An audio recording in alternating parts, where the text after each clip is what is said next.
Bem, queridos, tá dando aí agora sim. Eu queria que você já deixasse sua Bíblia aberta em Hebreus capítulo 10. O nosso texto hoje de estudo é Hebreus 10, 19 a 25. Você deve ter visto na chamada, que é...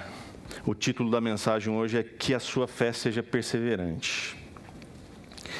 Eu tenho conversado com algumas pessoas e também nos sermões aqui, eu tenho dito que uma das coisas que é a chave para o crescimento de qualquer igreja e para o crescimento espiritual de nós todos é a perseverança. Muita gente vai ficando pelo caminho à medida que vai encontrando dificuldades. E pensando sobre isso, no que faz alguém desistir da vida com Deus, né? Por que tantas pessoas vão ficando pelo caminho? Por que tantas pessoas vão sofrendo baques na vida e vão se decepcionando? Se decepcionam com a igreja, se decepcionam com pessoas, se decepcionam com Deus. E vão ficando pelo caminho, vão desistindo. E a gente tem percebido que não só na vida espiritual, mas na vida profissional, a coisa é mais ou menos assim também. As pessoas não crescem profissionalmente, não crescem intelectualmente porque desistem, porque não perseveram. A gente pode ler a biografia de alguns empresários de sucesso que quebraram várias vezes na sua caminhada, na sua trajetória, mas não desistiram, perseveraram. Em algum momento, eles conseguiram vencer. Na vida espiritual é a mesma coisa. Você precisa caminhar. E à medida que as dificuldades vão se apresentando para você, elas vão te colocando para baixo, muitas vezes, você precisa perseverar. Você precisa seguir em frente. Eu creio que é bem provável que aqueles que não perseveram na fé é porque a sua fé está fundamentada sobre alicerces frágeis, muitas vezes rasos, que é o que Jesus diz no final do Sermão do Monte, quando ele chama os discípulos e diz: olha, vocês me chamam de Senhor, mas não fazem o que eu digo. E ele diz assim: eu vou te mostrar, eu vou te dizer como é aquele que ouve as minhas palavras e as pratica. É como um homem que cava fundo e coloca os seus alicerces sobre rocha firme. Essa rocha é o próprio Cristo e a sua palavra. Então, à medida que nós perseverantemente cavamos fundo na nossa caminhada cristã e colocamos em Cristo os nossos alicerces, então a nossa construção, ou seja, a nossa casa, a nossa vida espiritual, ela vai resistir às tempestades. Então é sobre isso que eu gostaria de tratar com você agora de manhã. Eu li um artigo no site Voltemos ao Evangelho e ele fala coisas interessantes sobre isso. É um apanhado de um artigo também, de um livro escrito por Richard Owen, chamado Avivamento, onde ele apresenta 25 evidências de uma condição desviada, ou seja, de quem está desviando da fé. E ele escreve uma síntese dessas 25 evidências. Eu quero ler rapidamente para você. Primeiro, quando a oração deixa de ser uma parte vital de uma vida cristã professa, o desvio está presente. Segundo, quando a busca pela verdade bíblica cessa e a pessoa se torna contente com o conhecimento de coisas eternas já adquirido, não pode haver dúvida quanto à presença do desvio. 3. Quando o conhecimento bíblico possuído ou adquirido é tratado como um fato externo e não aplicado internamente, o desvio está presente.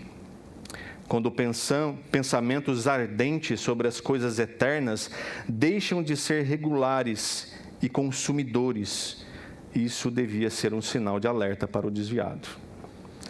Quando os cultos da igreja perdem o seu deleite, uma condição de desvio provavelmente existe. Quando discussões espirituais profundas são um constrangimento, há certamente uma evidência de desvio. Quando os esportes, a recreação e o entretenimento são uma parte grande e necessária de seu estilo de vida, você pode concluir que está correndo um desvio.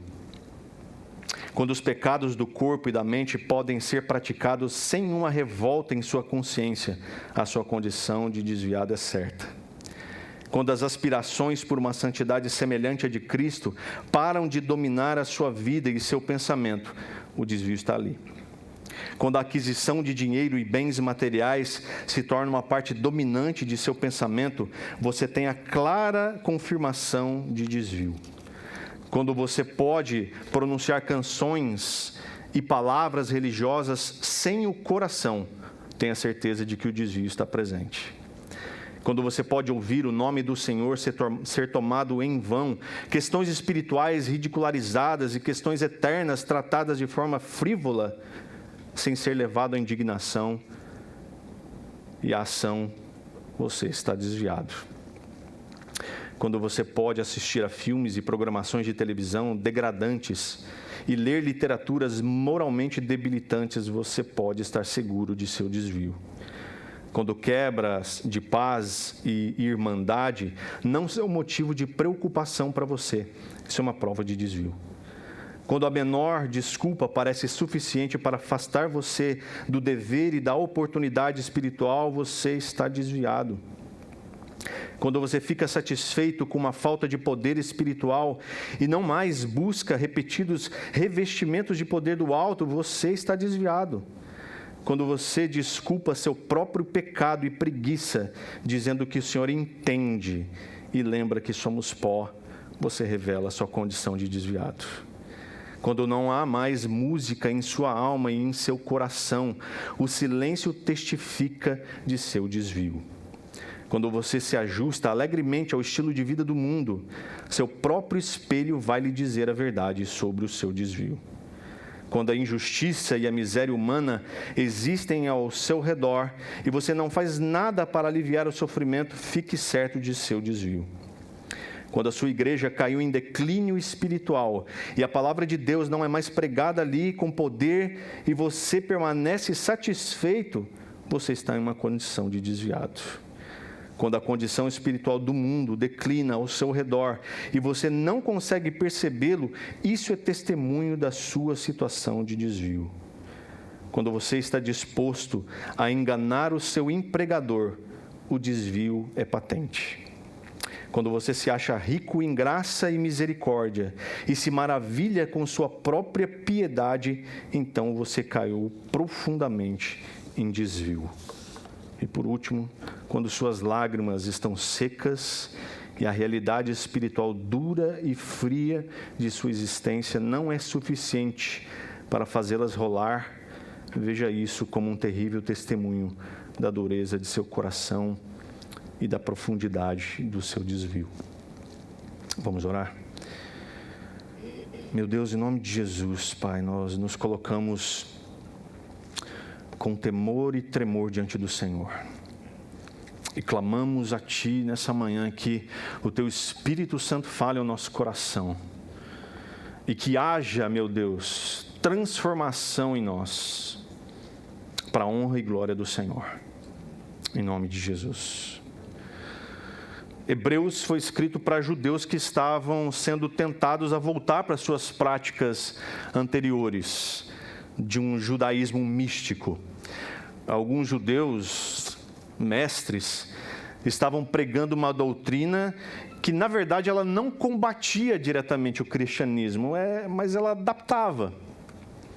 Ela procurava florear, mascarar o evangelho. Ela dava aquela adornada no evangelho, para que fosse mais agradável, para que não fosse tão brusca a mudança.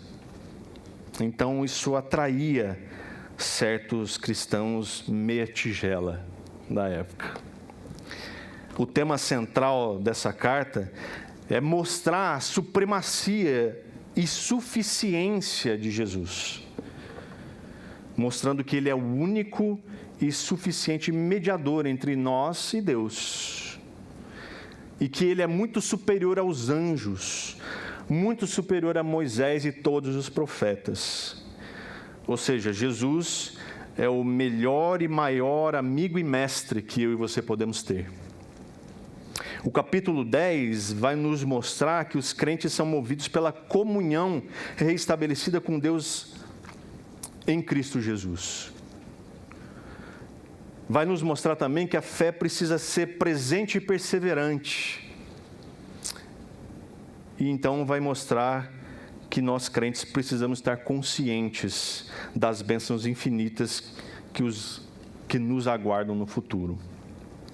Nos versos 19 e 25, nós vamos ser então chamados a nos blindar contra o esfriamento espiritual, para que essa condição de desviado não seja a nossa condição. Vai nos blindar e nos chamar também a perseverança no relacionamento com Deus. A cada dia, eu e você, procurarmos melhorar e aumentar a nossa relação e intimidade com Deus. Vai também nos encorajar a ter esperança da nossa fé. E também no relacionamento de uns com os outros. Se Deus nos ajudar, nós vamos ver tudo isso hoje ainda. Para isso, tem 5 atitudes que eu e você precisamos tomar. E a primeira delas está lá no verso 19 a 21. E essa primeira atitude é que eu e você precisamos entrar na presença de Deus pelo novo e vivo caminho. Então, leia comigo, por favor, versos 19 a 21. Diz assim: portanto, irmãos, por causa do sangue de Jesus, podemos entrar com toda confiança no lugar santíssimo. Por sua morte, Jesus abriu um caminho novo e vivo, através da cortina que leva ao lugar santíssimo. E uma vez que temos um sumo sacerdote que governa sobre a casa de Deus, até aí. Então, como seria, meus irmãos, se na presença de Deus só pudessem entrar os bons homens, os homens de Deus, os apóstolos aí que tem por aí? Como seria se na presença de Deus só esses homens pudessem entrar? Nós precisaríamos recorrer a eles, não é verdade? E é exatamente isso que muitos desses apóstolos desejam. Que ele seja, então, o mediador entre a sua igreja e Deus. Papel que é único e exclusivo de Cristo Jesus. Isso é uma terrível armadilha para quem pensa dessa forma e para quem se submete a homens como esses. Houve um tempo em que somente o sumo sacerdote podia entrar no Santo dos Santos. Ainda assim, com bastante reverência, com bastante cuidado, com bastante temor, porque ele podia ser fulminado na presença de Deus. Mas agora é diferente. O autor de Hebreus diz que nós podemos entrar com toda a confiança. A palavra aqui, também traduzida por essa confiança, pode ser traduzida por intrepidez. Que significa que hoje eu e você podemos entrar na presença de Deus livremente, sem impedimentos. Uma das palavras possíveis para a tradução de confiança ou intrepidez é entrar audaciosamente. Nós temos a liberdade na presença de Deus, eu e você, a qualquer instante. Não precisa ser no domingo, não precisa ser no pequeno grupo, não precisa ser na reunião de oração, onde você com os seus lábios abrir sua boca para conversar com Deus, o seu acesso ao trono da graça é garantido. Isso não é maravilhoso? Nós não precisamos de nenhum mediador, de ninguém que intermedie a conversa. Nós somos livres para entrar na presença dele. Ele diz também, é por um novo e vivo caminho, que é através do sacrifício na cruz de Cristo. Jesus abriu esse novo e vivo caminho para Deus. Esse caminho que antes era intransponível só era possível através da presença do sumo sacerdote, agora é aberto, agora é livre. E eu e você podemos acessar a Deus por esse novo e vivo caminho. É novo porque Jesus acaba de inaugurar com a sua morte na cruz. E é vivo porque se trata dele mesmo, porque ele continua vivo e entronizado. Ele diz que é através da cortina. Ele está dizendo que não existe mais um separador, não existe mais um limitador, pois a cortina que separava o santíssimo lugar das pessoas se rasgou de cima a baixo quando Jesus na cruz disse: está consumado. O sumo sacerdote, Jesus Cristo, agora governa sobre a casa de Deus, e é Ele quem oferece todo sacrifício, e de uma vez por todas. Então você não precisa fazer sacrifício nenhum para agradar a Deus. O que você precisa é obedecer, porque Ele mesmo diz que obedecer é melhor do que sacrificar. Então o que nós precisamos, na verdade, para ter essa relação com Deus aberta, livre, confiante, é simplesmente obedecê-lo. Simplesmente ouvir e obedecer. Quem então não pode entrar na presença de Deus? Obviamente quem não conhece o caminho, que é Jesus Cristo. De que forma eu e você podemos entrar? Com toda a confiança, porque Ele disse: eu sou o caminho. Então é por Ele que eu e você somos convidados a se achegar a Deus, livremente, com confiança. A segunda coisa que nós precisamos fazer para que nós possamos blindar a nossa fé, a nossa caminhada com Deus, é nos aproximar com plena certeza. Verso 22 diz assim: entremos com o coração sincero e plena confiança, pois nossa consciência culpada foi purificada e nosso corpo lavado com água pura. Agora nós vemos que podemos nos aproximar de Deus limpos, com convicção, sem hesitar. Ele diz aqui, com o coração sincero, significa que a gente não precisa fingir nada, a gente não precisa fazer de conta, e a gente não precisa fazer parecer que Deus conhece nosso coração, porque Ele realmente conhece, de todos. Às vezes a gente conversa com algumas pessoas que andam no pecado, e aí você quer trazer para junto, você quer promover ali, conversar com ela, para que ela se reconcilie com Deus e com os irmãos, e ela diz assim: Deus conhece o meu coração, Ele sabe de tudo. Me dá vontade de pegar pelo colinho e dizer: isso não te traz temor? Isso não te deixa com medo de estar fazendo alguma coisa errada? De estar andando num caminho que não é do Senhor? Não se trata de entrar na presença de Deus sem pecado, mas com o coração verdadeiramente arrependido, ansioso por ser tratado. Você já viu isso? Alguém ansioso por ser tratado por algum pecado que ainda incomoda? Deus, me trata, isso me incomoda. Deus, isso me afasta de Ti. Me trata, mesmo que isso doa. Você conhece alguém assim? E ele diz, é plena certeza. A NVT traduz como confiança aqui, o que parece estar repetindo o que diz o verso 19. Mas a palavra que é outra, tem a ver com certeza.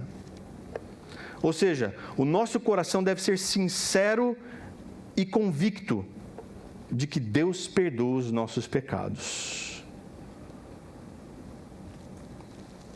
Não porque a gente merece, mas por causa de Cristo e pelo que Ele fez por nós. É por causa dele que eu e você podemos nos aproximar de Deus, com a certeza de que Ele nos recebe. E ele diz, com consciência purificada e corpo lavado. Claramente ele está se referindo a uma conversão genuína, de verdade. E está falando do batismo aqui também. Então o autor está pressupondo que aqueles que podem se aproximar de Deus tiveram uma conversão de verdade. Um arrependimento e fé em Jesus Cristo. E eles se submeteram ao batismo nas águas, sendo agora membros do corpo de Cristo. Então ele tem a consciência purificada e o corpo lavado. E por isso ele pode chegar com plena certeza em Deus. Você já se entregou a Cristo de tal forma que há em seu coração essa convicção, essa certeza de que você é um nascido de novo? E se você é um nascido de novo, consequentemente você já se submeteu à ordem de Jesus pelo batismo? Se há dúvida em seu coração, depois me procura no final do culto. A gente conversa sobre batismo, sobre conversão. Estou falando sério.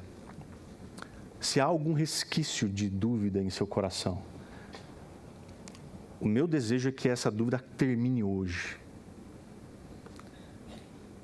Porque Cristo Jesus quer transformar a sua vida radicalmente, definitivamente, poderosamente. E eu preciso te apresentar isso. Então, se há alguma dúvida sobre se você é nascido de novo ou não, e se por algum motivo você ainda não se submeteu ao batismo, me procura no final do culto. Eu quero conversar com você. Terceira coisa que nós precisamos aprender. Apeguemo-nos à esperança de nossa fé. Verso 23 diz assim: apeguemo-nos firmemente, sem vacilar, à esperança que professamos, porque Deus é fiel para cumprir a sua promessa. No que nós devemos nos apegar? Você já viu aquela expressão assim, quando alguém está com um problema e tal, aí a pessoa fala assim: se apega com Deus. Se apega com Deus. É nisso aqui. Se apegar na esperança que a nossa fé produz. Aqui nesse verso, diz que deve ser a esperança da nossa fé. O que isso significa? Ele diz assim: apegue-se firmemente sem vacilar. Apegar-se é não deixar ir de jeito nenhum. É reter, é deter. Ou seja, é agarrar mesmo, de tal forma que não solta jamais. Firmemente, sem vacilar, quer dizer que não há oscilação. Você não se apega e aí você dá uma soltadinha. Aí depois você pega com mais força e você dá uma afrouxada. Não tem oscilação. Você se apega de verdade, sem vacilar, sem oscilação. Você já ouviu aquela expressão, firme igual palanque embanhado? Já ouviu, né? Ou prego em polenta. Firme igual prego em polenta. Palanque embanhado, às vezes as pessoas falam: como é que você está? Está firme? Firme igual palanque embanhado. Quer dizer que um palanque plantado num banhado, ele é frouxo. Então, se você amarra um arame, alguma coisa, ele puxa de um lado, ele acompanha, ele vem. Se o outro puxa do outro, ele também vai. Ele não é firme, sólido, ele é frouxo. Ele vai de um lado para o outro. A nossa fé não pode ser assim. A nossa fé não pode ser volúvel. A nossa fé não pode ser levada de um lado para o outro. Aqui não serve essa expressão firme igual palanque embanhado, nem prego na polenta. Está falando de solidez. A nossa fé precisa ser sólida, concretada, alicerçada, firme, que não vai nem para um lado para o outro, aponta para o alto o tempo todo. E ele diz assim: apegar firmemente sem vacilar ao quê? A esperança que professamos. Todos aqui concordam que Jesus Cristo virá buscar a sua igreja.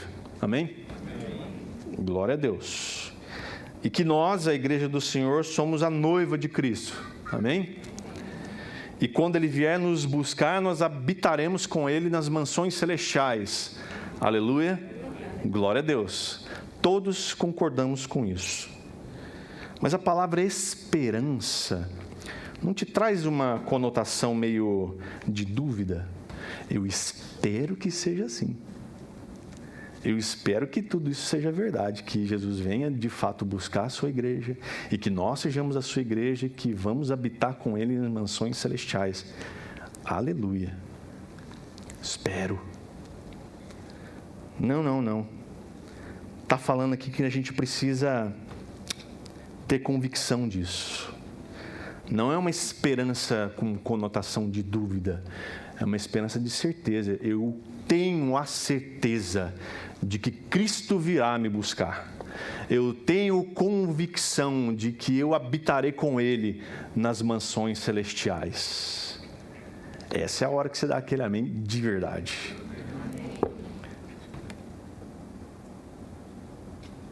Não é eu espero, mas eu creio. Não é eu acho, é eu tenho convicção. Ele diz, por que nós podemos ter essa convicção? Porque ele finaliza o versículo com uma frase que nos dá essa certeza. Ele diz, Deus é fiel para cumprir a sua promessa. Isso não deixa dúvidas. Está aí a razão da certeza do autor e deveria ser a nossa também. Deus é fiel para cumprir aquilo que Ele prometeu. Como está o seu apego à fé que você professa? Como está a certeza em seu coração das coisas que você lê na Bíblia e até comenta com os seus amigos? Quarto lugar, consideremo-nos e motivemos uns aos outros. Agora que o autor nos fez refletir sobre a nossa fé e sobre quem nos garante acesso ao Pai, ele vai fazer a gente olhar ao redor para os que estão caminhando conosco. Então, se você puder olhar ao redor agora, você vai ter algumas surpresas. Você vai ver gente. Olha só, hein? Pode fazer, sem medo, sem constrangimento. Gente não morde. Algumas até pode ser, né? Mas aqui não, creio que aqui não vai acontecer. Você pode olhar com confiança, dar um sorrisinho. Você notou que tem gente aí do seu lado?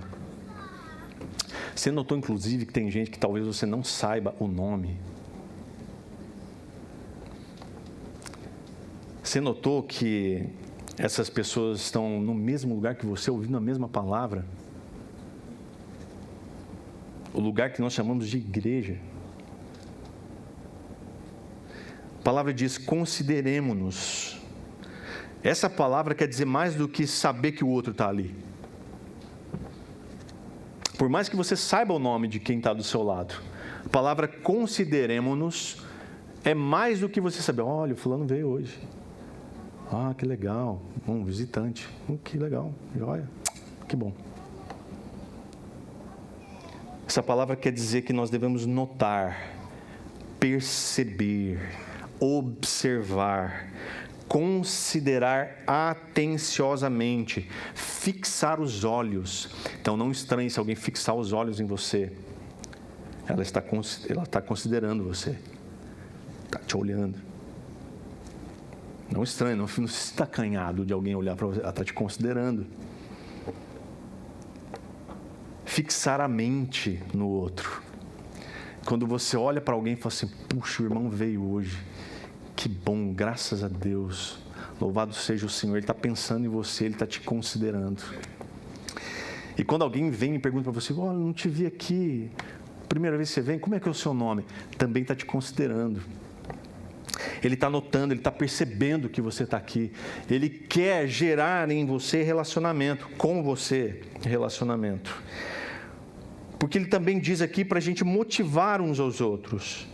Essa palavra traduzida por motivar tem a ver com incitar. Tem uma tradução para essa palavra motivar que é interessante. Ela também significa irritar o outro.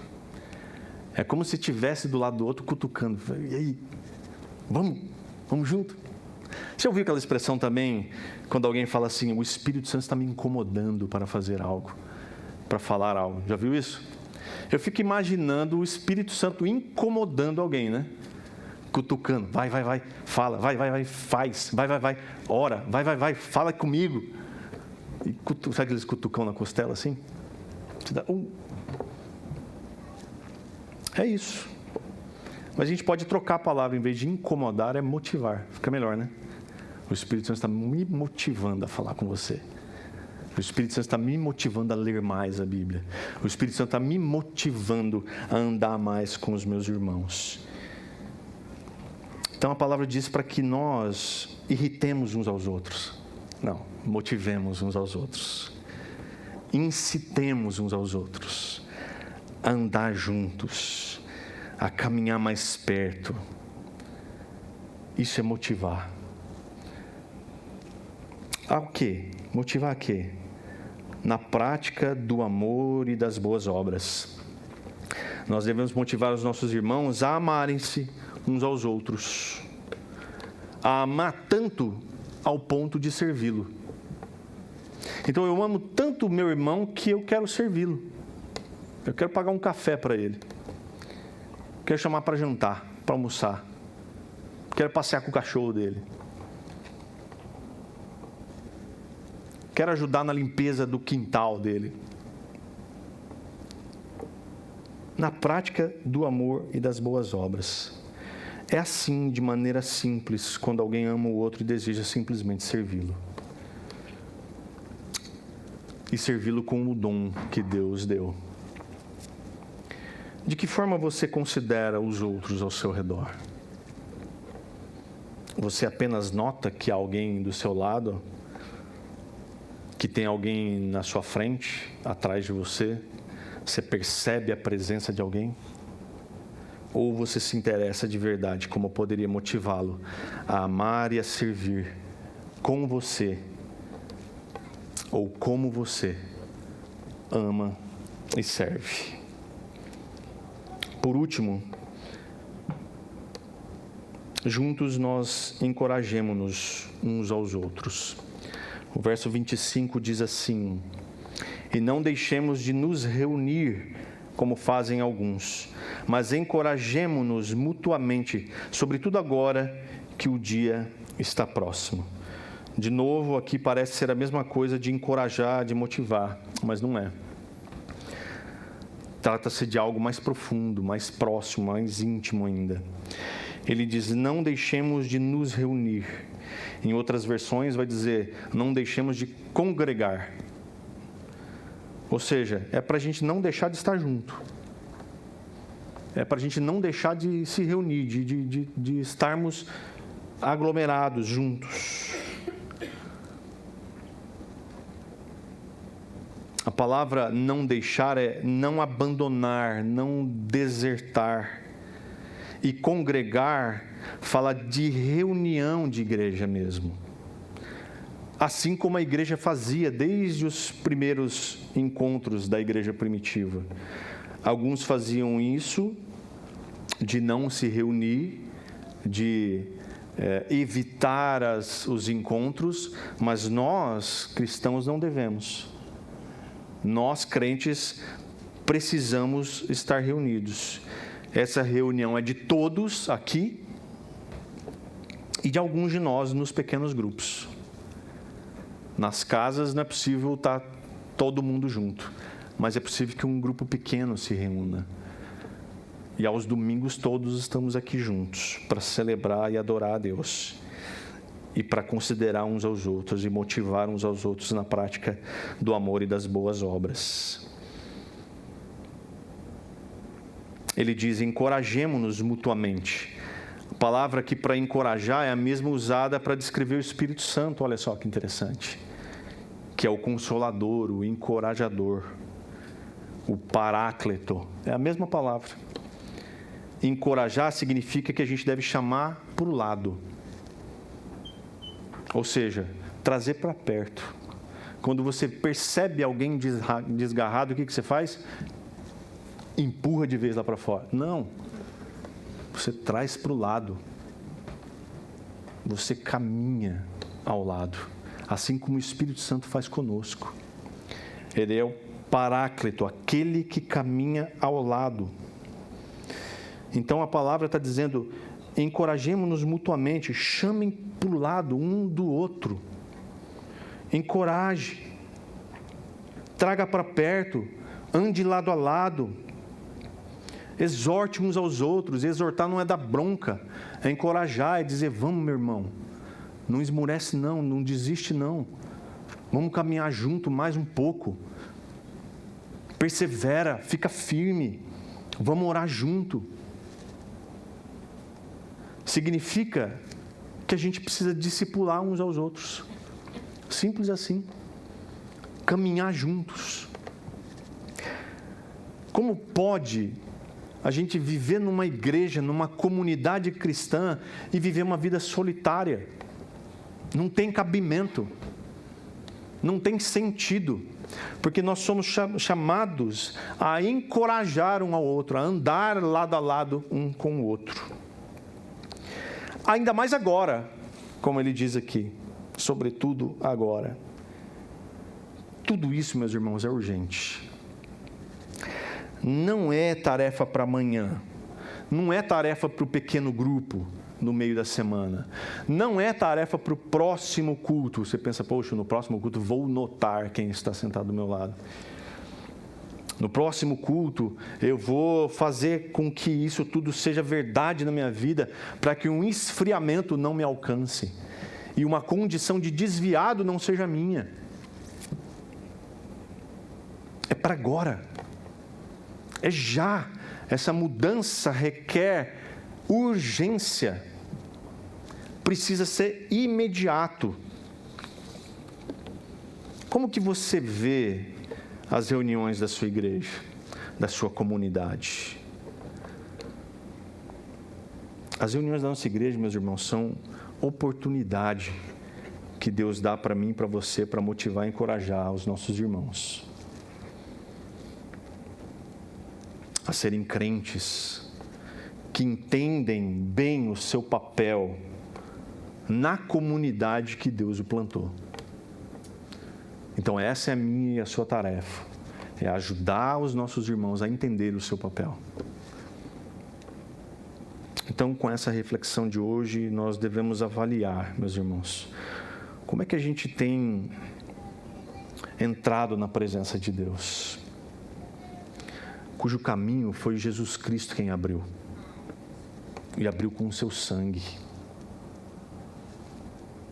Nós precisamos também pensar se há em nós sinceridade diante de Deus, convicção a respeito da limpeza que o sangue de Jesus provoca em nós. Nós precisamos nos apegar à esperança, ou seja, sem dúvidas, com certeza do que cremos. E com isso considerar os nossos irmãos e encorajá-los a amar e servir. E eu termino aqui rogando para que ninguém de nós fique pelo caminho. Que a nossa fé seja perseverante.